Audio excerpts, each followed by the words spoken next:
Hi guys, welcome to வலிமை IAS academy. இன்னைக்கு நம்ம பார்க்க போறது மிக முக்கியமான ஒரு ப்ரீவியஸ் இயர் கொஸ்டின் டாபிக். நான் சொல்லிட்டு இருக்க இது ஒரு சீரியஸாவே போயிட்டு இருக்குமா, ஒரு டாபிக்குமே எக்ஸாம் பாயிண்ட் ஆஃப் வியூல முக்கியம். ஸோ ஜிஎஸ் பொறுத்த வரைக்கும், ஜென்ரல் ஸ்டடீஸை பொறுத்த வரைக்கும் நம்ம அனலைஸ் பண்ணி தான் கொடுத்துட்டு இருக்கோம். ஸோ லிசன், சிட்டிசன்ஷிப்ல இருந்து நமக்கு ஒரு கேள்வி வரும். இது 2023 நடந்த எக்ஸாமினேஷனோட question paper. Listen the question. Which article and part of the Constitution of India deals with laws of Indian citizenship? Clear? So இதற்கான ஆன்சர் அப்படின்னு பாத்தீங்கன்னா part 2 article 5 to 11. Part 2 article 5 to 11. Clear? எப்பவுமே பாலிட்டியை பொறுத்த வரைக்கும் ஆர்டிகல்ல இருந்து கேள்வி வரும். நீங்க அதை இப்படி இன்னும் ஷார்ட்டா, இன்னும் ப்ரீவியஸா நான் ஒரு ஐடியாவுக்கு வரணும், ஒரு ப்ரொடக்ஷன் கொடுக்கணும் அப்படின்னு நீங்க நினைச்சீங்கன்னா சிட்டிசன்ஷிப்னு எடுத்துக்கோ. அதுல இருந்து கண்டிப்பா கேள்வி இருக்கும்.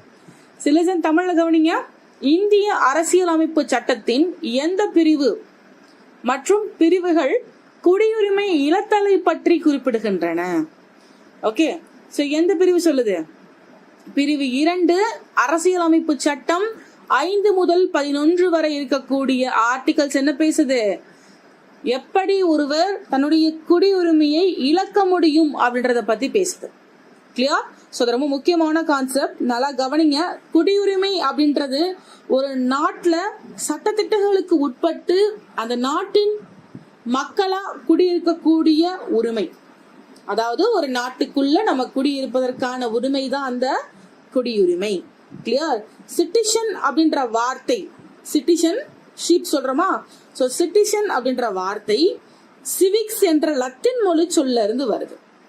இந்த வேர்டு எங்க இருந்து வருது? சிவிக்ஸ் சொல்லக்கூடிய லத்தீன் மொழி சொல்ல இருந்து பெறப்பட்டது.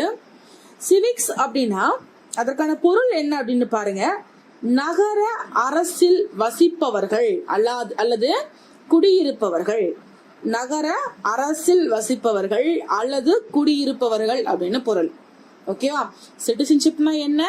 ஒரு நாட்டுக்குள்ள வாழ்வதற்கான உரிமை. சிட்டிசன் என்ன? சிவிக்ஸ் சொல்லக்கூடிய லத்தீன் சொல்ல இருந்து பெறப்பட்டது.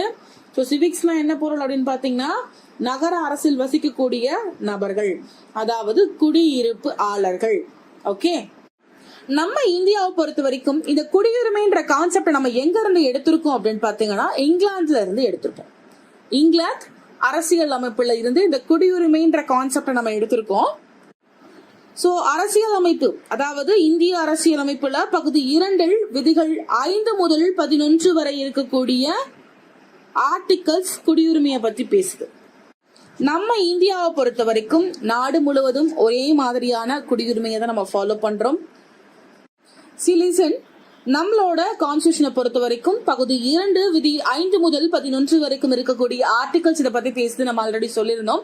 சோ இதுல விதி 5 எதை பத்தி சொல்லுது அப்படின்னு பாத்தீங்கன்னா அரசியல் அமைப்பு உருவாக்கத்தின் போதான குடியுரிமையை பற்றி பேசுகிறது.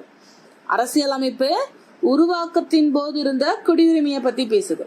விதி 6, அதாவது ஆர்டிகல் 6 என்ன சொல்லுது அப்படின்னா பாகிஸ்தான்ல இருந்து இந்தியாவிற்கு குடிபெயர்ந்த நபர்களுக்கான குடியுரிமையை பற்றி பேசுகிறது. ரொம்ப முக்கியமான விஷயம் சொல்லிட்டு இருக்கேன் சிட்டிசன்ஷிப் பத்தி. கிளியரா கவனிங்க. ஆர்டிகல் 5 என்ன சொல்லுது அப்படின்னா கான்ஸ்டிடியூஷன் உருவான அப்ப சிட்டிசன்ஷிப் எப்படி இருந்தது, குடியுரிமை எப்படி இருந்தது. 6 பாகிஸ்தான்ல இருந்து இந்தியாவிற்கு குடிபெயர்ந்த நபர்களுக்கான குடியுரிமை எப்படி இருக்கு அப்படின்றதுதான் 6th one.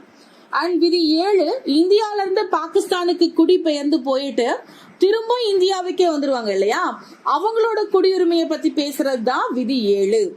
அடுத்ததாக விதி 8 இந்திய வம்சாவளி நபர்களுக்கான குடியுரிமையை பத்தி பேசுது.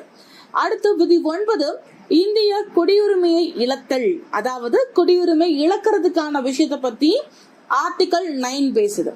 ஆர்டிகல் 10 என்ன சொல்லுது அப்படின்னா ஒரு குடியுரிமையை தொடர்ந்து வச்சுக்கிறதுக்கு என்ன மாதிரியான ரூல்ஸ் அண்ட் ரெகுலேஷன்ஸ் இருக்கு அப்படின்றத பத்தி சொல்றது ஆர்டிகல் 10.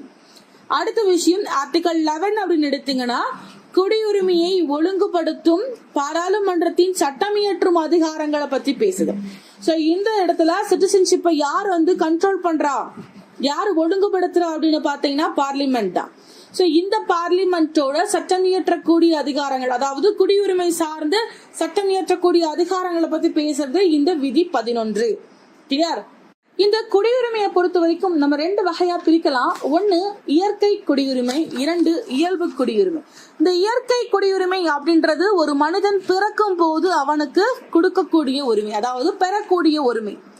இயல்பு குடியுரிமை அப்படின்னு எடுத்தீங்கன்னா இயல்பா ஒரு அப்ளிகேஷனை போட்டு இந்த நாட்டுல எனக்கு சிட்டிசன்ஷிப் வேணும் அப்படின்னு அப்ளை பண்ணி கெட் பண்றது இயல்பான குடியுரிமை.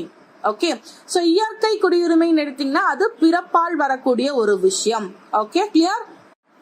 சோ இந்த குடியுரிமை சட்டம் அப்படின்றது பாராளுமன்றத்துல 1955ஆம் ஆண்டு இந்திய குடியுரிமை சட்டம் இயற்றப்படுது.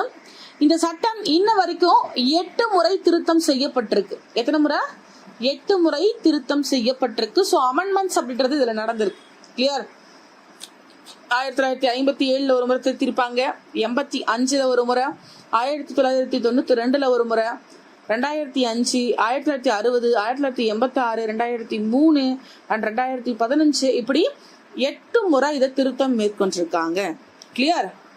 ஓகே, நெக்ஸ்ட் திங், ஒரு குடியுரிமையை பெறுவதற்கான வழிகள் அப்படின்னு பாத்தீங்கன்னா ஒரு மனிதன் பிறப்பின் மூலம் குடியுரிமை பெற முடியும், மரபு வழியில் குடியுரிமை பெற முடியும், பதிவு செஞ்சு பை த ரிஜிஸ்ட்ரேஷன் வழியா ஒரு சிட்டிசன்ஷிப்பை பெற முடியும், இயல்பு ஊட்டுதல் பை நேச்சுரலைசேஷன், சோ அதன் மூலமா இவங்க என்ன பண்ண முடியும்? குடியுரிமை பெற முடியும், நிலப்பகுதி இணைப்பு பை இன்கார்பரேஷன், சோ இதன் வழிகள்ல அதாவது 5 வழிகள்ல நம்மளோட குடியுரிமையை பெற முடியும்.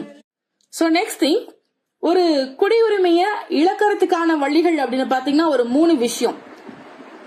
துரத்தல், தானாக முன்வந்து துரத்தல், அண்ட் முடிவுக்கு கொண்டு வருதல், நீக்குதல். இந்த 3 வழிகள்ல தான் குடியுரிமை அப்படின்றது இழக்கப்படுது. சோ விதி 5 to 8 வரைக்கும் என்ன சொல்றாங்க? குடியுரிமையை பெறக்கூடிய வழிகளை பத்தி பேசுறாங்க. அண்ட் விதி 9 குடியுரிமை இழக்கக்கூடிய வழிகளை பத்தி பேசுது. சோ இது நமக்கு ரொம்பவே முக்கியமான விஷயம். So clear? சிட்டிசன்ஷிப்ல இருந்து கம்பல்சரி ஒரு क्वेश्चन வரும். உங்களுக்கு இது ரிலவெண்டா டவுட் இருக்கு அப்படின்னா கமெண்ட் பண்ணுங்க.